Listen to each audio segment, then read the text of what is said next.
Les Émirats arabes unis, un pays qui suffoque sous les embouteillages et des chaleurs insupportables de 50 degrés. C'est ici que se joue le destin de la société Unit Sky String Technologies Incorporated. Les ingénieurs doivent construire un prototype d'un tout nouveau type de transport en commun, capable littéralement de voler sur la route, là où les bus ordinaires restent désespérément coincés dans les embouteillages. Si les spécialistes biélorusses parviennent à réaliser ce projet dans les conditions de chaleur extrême des Émirats arabes unis, ils changeront à jamais la conception moderne du transport de passagers et de marchandises.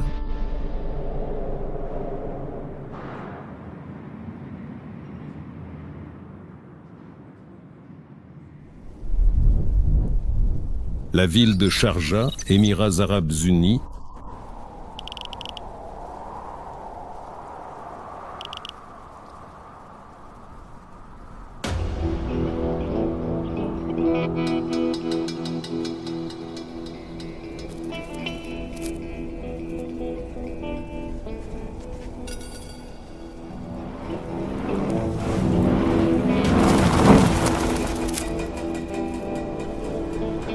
c'est sur ce terrain qu'Anatoly Yunitsky et son équipe prévoient de construire le complexe de transport Karat.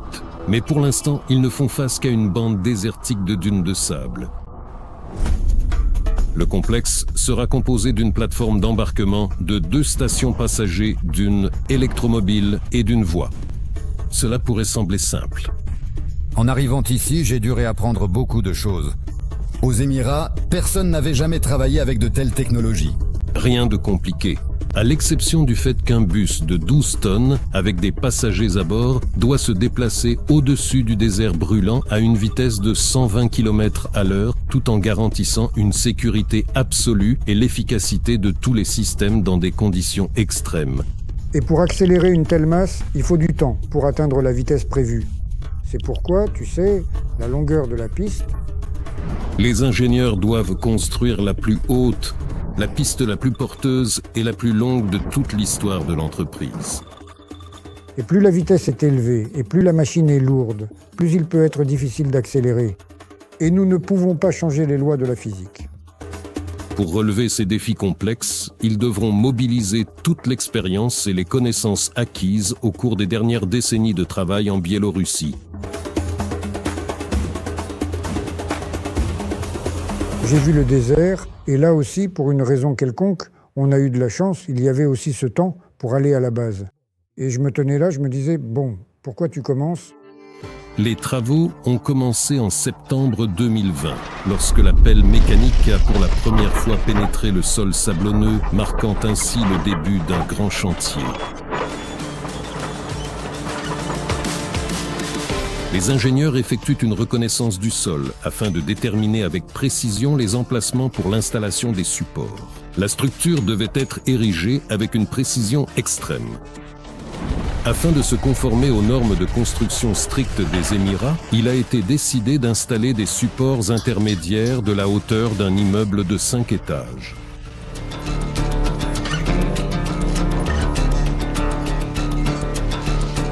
Mais dès le début, les ouvriers sont confrontés à de sérieux problèmes. Lorsque les travaux se déroulent sous un soleil de plomb, que des serpents venimeux du Carpellon rôdent tout autour, qu'un vent fort et rafaleux venu du littoral emporte les barrières et que les machines s'enlisent sans cesse dans le sable mouvant, alors tu comprends ce que signifie construire dans le désert. Pour faire face à cela, nous utilisions d'autres machines où nous compactaient le sol localement, l'érosion d'eau et le tassions avec des engins plus lourds. Cependant, le sable s'infiltrait quand même partout. Il s'accumulait dans les mécanismes, gênait le fonctionnement des machines et compliquait chaque étape de la construction. Les ouvriers étaient très fatigués, tout le monde était épuisé. Je pense qu'il nous faut maintenant nous ressaisir un peu et ne pas perdre notre concentration. Mais peu importe les efforts nécessaires, l'équipe internationale de spécialistes, composée de plus de 5 pays et dirigée par des ingénieurs biélorusses, est résolue à travailler ici jusqu'à ce que le projet Karat devienne réalité. C'est pourquoi, déjà étudiants, nous avons conçu un système idéal que nous appelons aujourd'hui Yusti. Elle est parfaite sous tous les angles, selon toutes les lois de la physique, de la résistance des matériaux, de la mécanique théorique, de la science des matériaux, de la construction mécanique, de l'aérodynamique, de l'ergonomie, de l'économie et bien d'autres domaines encore. C'est un système optimal conçu à partir de zéro et non en combinant simplement des éléments existants, n'est-ce pas, et ayant, en théorie, les paramètres les plus élevés possibles, l'efficacité la plus élevée possible, la meilleure aérodynamique, la consommation de ressources la plus faible possible, le coût le plus bas possible et bien plus encore. Mars 2021. Un par un, des supports intermédiaires massifs sont érigés au-dessus du sol, créant ainsi la structure du futur système de transport. Assez solide pour supporter une charge de 100 tonnes et suffisamment haute pour, à l'avenir, s'intégrer dans l'infrastructure urbaine de n'importe quelle grande ville des Émirats arabes unis. 2 supports d'ancrage ont également été construits, qui serviront de stations passagers. Sur l'un d'eux, les ouvriers commencent l'assemblage et l'installation d'un puissant nœud d'ancrage.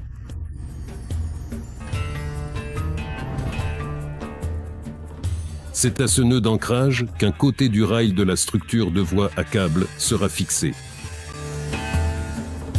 Ce nœud d'ancrage devra supporter une tension de 1800 tonnes, soit 2 fois plus que le poids du plus grand Bell AZ chargé à pleine capacité. La préparation à l'installation de la structure de voie ferrée à câble a commencé. Nous voyons ici des poids, car le montage va se faire au-dessus de la route asphaltée. Il est donc évident que nous devons installer de manière à ne pas gêner la circulation. L'étape suivante est l'installation au-dessus de la voie terrestre, l'une des parties les plus complexes et les plus cruciales du projet. Les ingénieurs étaient confrontés à une tâche difficile, assembler 54 câbles en acier à haute résistance, chacun d'une longueur de 2160 mètres en 2 rails à câble.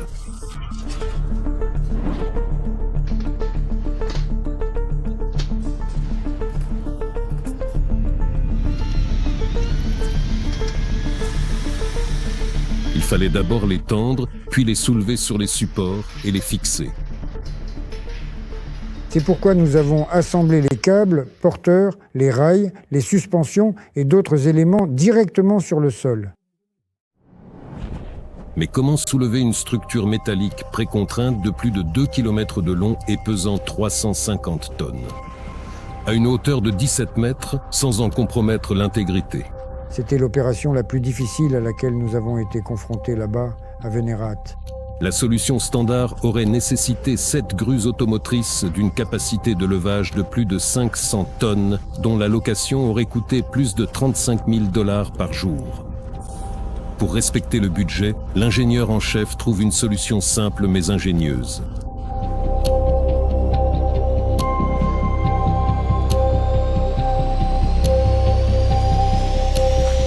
Nous avons combiné 2 technologies. La technologie de pose d'un pipeline principal soudé d'une seule pièce, de plus de 2 à 3 km de long, dans le sol, et la technologie de levage d'une structure locale extrêmement lourde à une certaine hauteur, par exemple une plateforme pétrolière. On y utilise des hydrolifts. Nous avons placé des ascenseurs hydrauliques sur toute la longueur de notre structure linéaire. ET. Là, au cas où, disons, je trouvais un endroit sans aucun travail, sans aucune corde, tout pourrait alors s'effondrer complètement.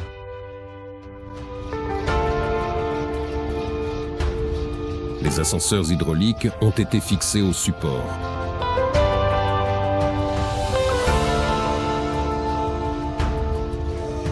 Après quoi, ils ont commencé à élever discrètement tout le parcours.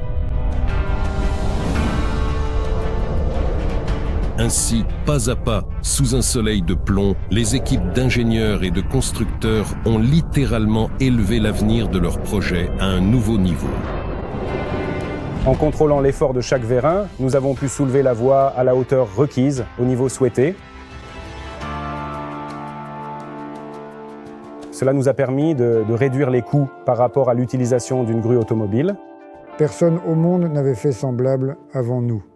Il y avait des risques, mais nous les calculés. Nous soulever la structure, l'avons fixée sans problème. Cette technologie mérite d'être inscrite dans le livre Guinness des records. Il n'existe rien de tel dans la construction routière Si tout cela s'était effondré, c'était fini. Nous n'existerions plus. Nous serions devenus des faillites. On aurait montré que la technologie ne fonctionnait pas, et ainsi de suite. Et là, tout pouvait arriver, tout était sur le fil du rasoir, comme on dit. Pendant que les équipes travaillent sur la voie, au département du matériel roulant à Minsk, on assemble un véhicule très spécial. La voiture électrique est capable de fonctionner sans problème, même sous une chaleur accablante. Dans le véhicule précédent, nous l'avions conçu pour notre climat biélorusse doux. Maintenant, on nous a confié une mission où le climat est complètement différent. Ce sont les tropiques, c'est un climat rude, la température atteint plus de 50 degrés à l'ombre. Il y a aussi l'humidité et un climat marin. Il y a aussi le désert, le sable. Bref, la tâche n'est pas simple. Imaginez une urgence, la voiture est bloquée. Elle reste là, quelque part, sous le soleil, une demi-heure. En une demi-heure, tout le monde va littéralement cuire et griller, tous ses passagers. Aujourd'hui, les ingénieurs commencent l'installation du module de traction. C'est l'élément clé qui assure le mouvement du véhicule. Le module de traction est soigneusement fixé pour que la structure ne bouge pas.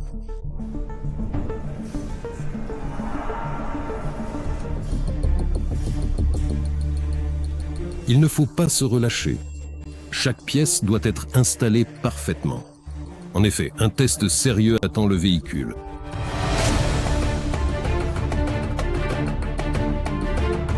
Une attention particulière est accordée à l'électricité. Même un court-circuit mineur à des températures élevées peut provoquer un incendie et entraîner des dysfonctionnements du système. La tâche principale est de créer un moyen de transport fiable et de le préparer à fonctionner dans des conditions extrêmes. Quand la machine était déjà assemblée, qu'elle se tenait dans l'atelier, prête, tu t'approches d'elle, elle ressemble à un Titan. C'est la plus grande, vraiment, c'est notre plus grande machine. Ce véhicule électrique, qui a réuni les meilleures solutions d'ingénierie de l'entreprise, a reçu le nom d'Unibus Karat-U 4212. Il a été équipé d'un puissant système de climatisation, d'une suspension pneumatique à 2 niveaux, d'une autonomie énergétique et de systèmes de sécurité avancés. Même sous la chaleur, il reste confortable et économique. La consommation d'énergie du Karat est 4 fois inférieure à celle d'un bus transportant le même nombre de passagers. Mais le Karat pourra-t-il concurrencer non seulement les bus, mais aussi le mode de transport urbain le plus courant, comme le métro?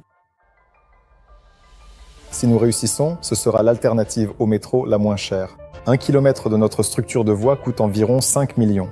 Et pour le métro, les chiffres commencent à 800 millions par kilomètre. Parfois, il faut creuser un tunnel dans la roche, d'un diamètre de 9 à 12 mètres, pour y faire passer le métro. Vous imaginez à quel point c'est compliqué et incroyablement cher? Si l'on compare notre système au métro, notamment à celui de Dubaï, la différence est évidente tant au niveau du coût de la structure de franchissement qu'au niveau de l'utilisation de la modularité de nos véhicules de transport. C'est-à-dire que nous pouvons à tout moment ajouter ou retirer une partie du matériel roulant depuis le dépôt. Et cela se fait chez nous assez rapidement grâce au système de gestion. Peu de gens en ont entendu parler, mais selon les experts, les passagers du futur se dirigeront vers la station Karat au lieu de la station de métro. Si cette prévision se réalise, Karat pourrait devenir une industrie à part entière. Voici l'un des modèles de rétromobile autonome, un tram sur rails à roues en acier. Ce qui est important, c'est que les véhicules autonomes signifient qu'il n'y a pas de conducteur, donc pas de problème lié au facteur humain. Sur rails, cela signifie qu'ils roulent sur des rails avec des roues en acier, car il est aussi possible de rouler sur des roues pneumatiques ou en polymère, mais ici ce sont des roues en acier, car cela permet de minimiser la dépense d'énergie due au roulement des roues.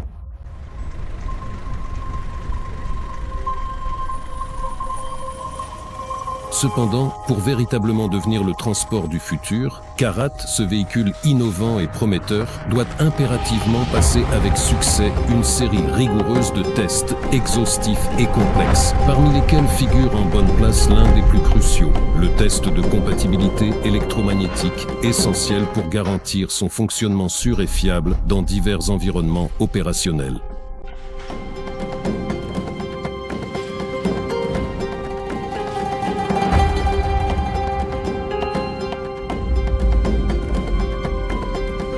Nous vérifions que l'unibus soit résistant aux interférences électromagnétiques externes, par exemple lors du passage à proximité de lignes électriques, et aussi que les propres systèmes de l'unibus ne craignent pas d'interférences critiques pour le fonctionnement d'autres équipements, comme le système de contrôle de la station ou les voitures passant à côté de l'unibus.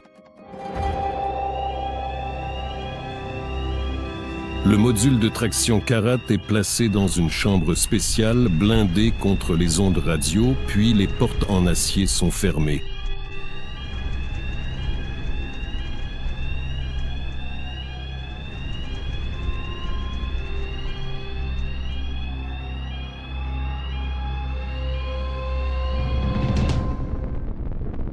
À l'intérieur de la chambre, un puissant champ électromagnétique artificiel est généré, affectant tous les systèmes électroniques du module.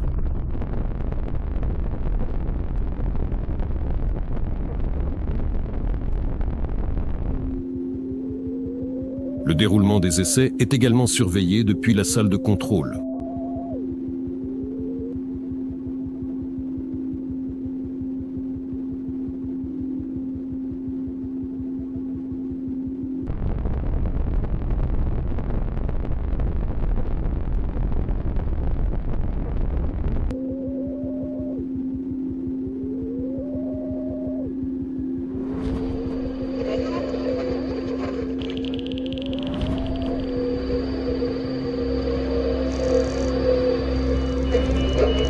Absolument. Tous les indicateurs clés sont entièrement conformes aux valeurs admissibles et acceptables, ce qui garantit une performance optimale et une fiabilité constante.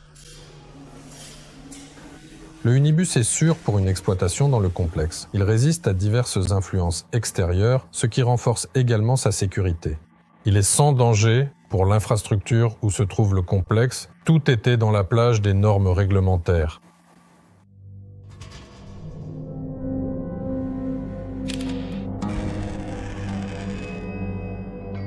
Passer le test dans la chambre blindée contre les ondes radio était la partie facile du programme.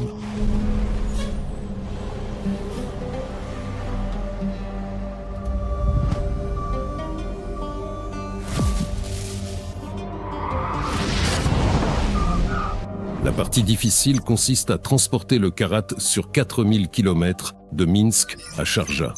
Au début, nous voulions le transporter par avion, mais malheureusement, en raison de ses grandes dimensions et de son poids important, il ne rentrait dans aucun avion. À l'exception peut-être d'un avion de transport militaire IL-76. Mais là, il y avait un autre problème. Ces avions demandent des sommes très élevées pour le transport. Cela revenait à environ $250 000. C'est pourquoi nous avons décidé de le transporter par voie maritime. Les ingénieurs s'empressent de lancer le Karat sur la voie en vue de la prochaine rencontre avec des clients potentiels divisés en 2 modules distincts. Il est placé sur 2 plateformes de transport et quitte l'atelier d'assemblage. Devant lui, il attend un voyage en train pour être chargé à bord d'un navire au port de Klaipėda. Mais personne ne se doutait qu'il arriverait en mer Baltique avec 30 jours de retard.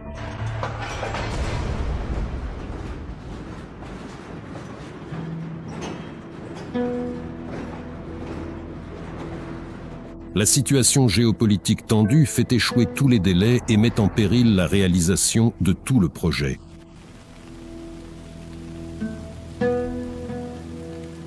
C'était un grand stress, car cela se passait juste avant le Nouvel An, une période de forte activité. Nous n'avons même plus envisagé l'avion, car la cargaison n'y entrait pas. Le transport ferroviaire a été choisi comme étant plus fiable. Mais malheureusement, là aussi, des problèmes sont survenus, car le chemin de fer ne nous a jamais donné l'autorisation de livrer, invoquant à nouveau les dimensions de la cargaison et la situation compliquée à la frontière. Mais nous avons tout de même réussi à l'amener aux Émirats arabes.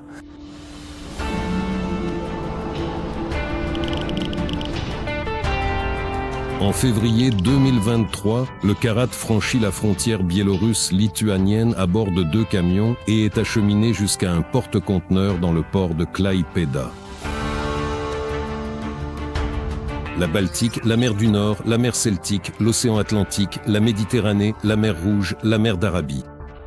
Le long voyage à travers mers et océans a encore duré près de 40 jours et enfin le conteneur avec la précieuse cargaison arrive dans le golfe Persique, sur les côtes de Sharjah.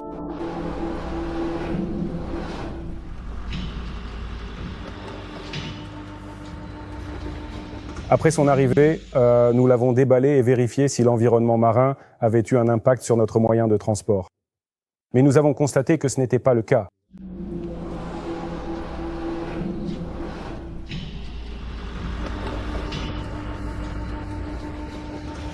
Les ouvriers ont commencé à installer la voiture électrique sur la voie surélevée.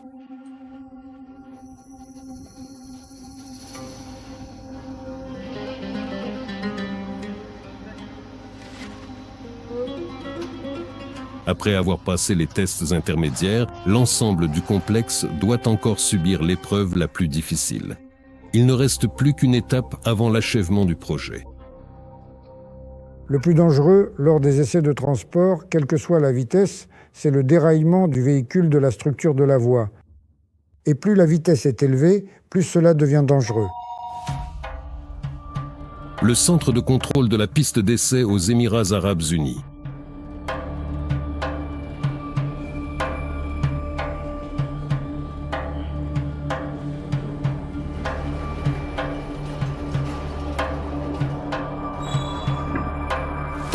« 3,5 tonnes de métal sont chargées dans l'habitacle du Unibus.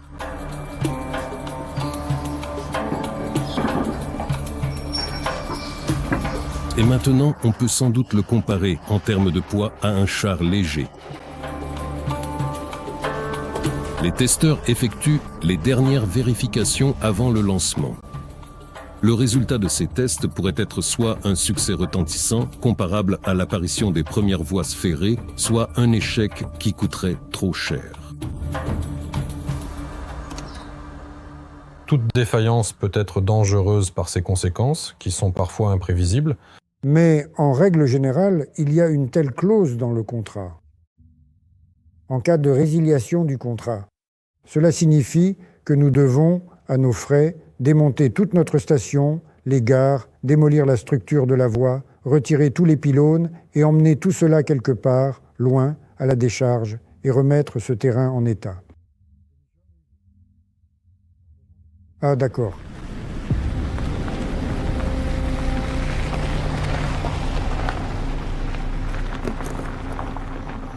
Des hauts fonctionnaires de l'émirat de Sharjah sont arrivés au centre d'essai.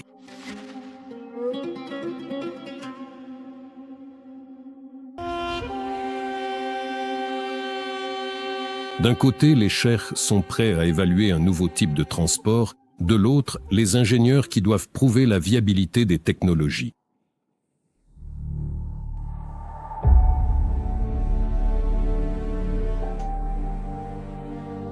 Le centre de contrôle donne le feu vert et la massive machine d'acier commence à se déplacer.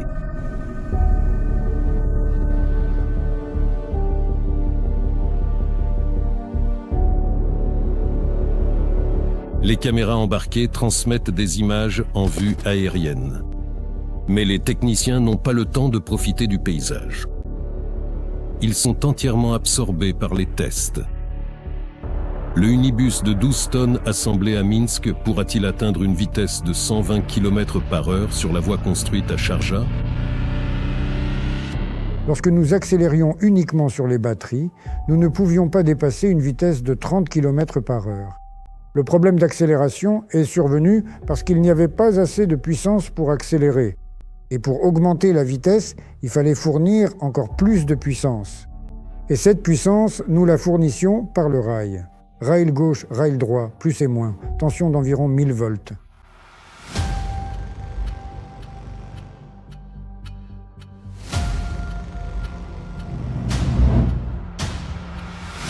Les techniciens recueillent des informations.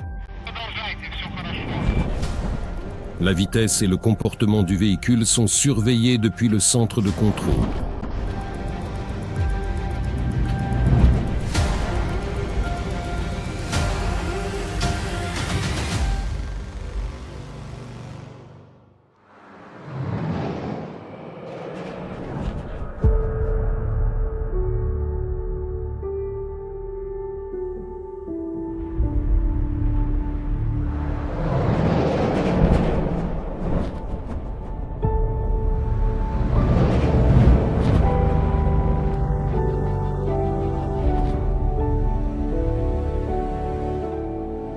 Karat termine avec succès le test de conduite.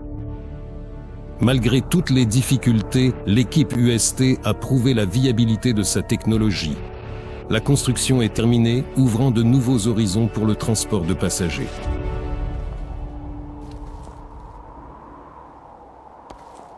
Nous avons prévu de nombreux dispositifs de sécurité afin qu'il n'y ait aucune conséquence, comme la sortie du véhicule hors du complexe de transport pour que rien de tout cela n'arrive. Je sais qu'il roulera, c'est pour cela que nous avons tout conçu. De meilleurs systèmes n'apparaîtront même pas dans un avenir proche, parce que nous atteignons les limites de la croissance possible des performances selon les lois de la physique. Le complexe Karat est un triomphe de la pensée ingénieuse. Sa voie s'étend sur plus de 2 km et est devenue la plus haute et la plus puissante de tous les projets de l'entreprise. Et le Unibus vole littéralement au-dessus des dunes de sable de Sharjah, dépassant le flux de voitures sur les routes adjacentes. La réalisation du projet est devenue un événement marquant. Des délégations de 20 pays du monde sont déjà venues ici. Je voyageais au-dessus de la surface de la Terre. C'était pour moi une expérience absolument nouvelle et inoubliable. Quand j'étais assis à l'intérieur, j'avais l'impression de flotter sur une barque sur le Nil, sans le bruit habituel des autres moyens de transport. Le moment est venu où nous pourrons circuler au-dessus des embouteillages et ne plus attendre au feu rouge dans les villes. Nous allions très vite, presque 120 km à l'heure, mais à l'intérieur, on ne sent presque pas la vitesse. C'est comme dans un jeu vidéo ou quelque chose du genre. Il ne ressemble à aucun autre moyen de transport. Ce que nous montrons, ce que nous faisons, c'est justement pour prouver que nous avons dépassé tout le monde et que nous le faisons toujours. Pour nous rattraper, il faut répéter ce que nous faisons.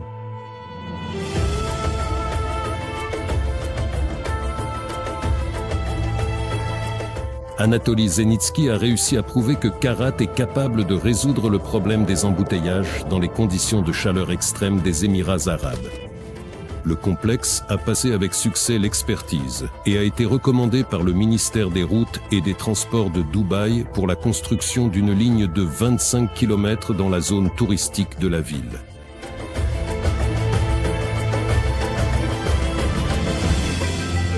La démonstration de Karat a suscité un intérêt commercial non seulement à Dubaï.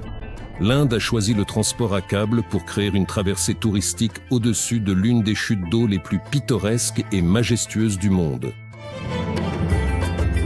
Dans l'une des zones de cure et de villégiature d'Europe de l'Est, Karat reliera plusieurs bâtiments par un itinéraire à travers la forêt de conifères, assurant ainsi un déplacement confortable des vacanciers. Dans une ville côtière sur la mer Noire, les autorités considèrent Karat comme une solution pratique pour transporter les touristes de l'aéroport vers les hôtels et les principales attractions touristiques. À Rostov, ce complexe aidera à réduire les embouteillages en reliant le centre historique à la partie riveraine ainsi que la gare routière à l'aéroport international Platov. En Malaisie, la technologie a suscité l'intérêt du gouvernement en tant que solution innovante pour relier des centaines de petites îles, ce qui facilitera grandement les déplacements des habitants à l'intérieur du pays. L'équipe de Unitsky String Technologies a surmonté le désert, la chaleur, la bureaucratie et les défis techniques. Ils n'ont pas simplement construit le complexe Karat, ils ont appliqué une nouvelle, mais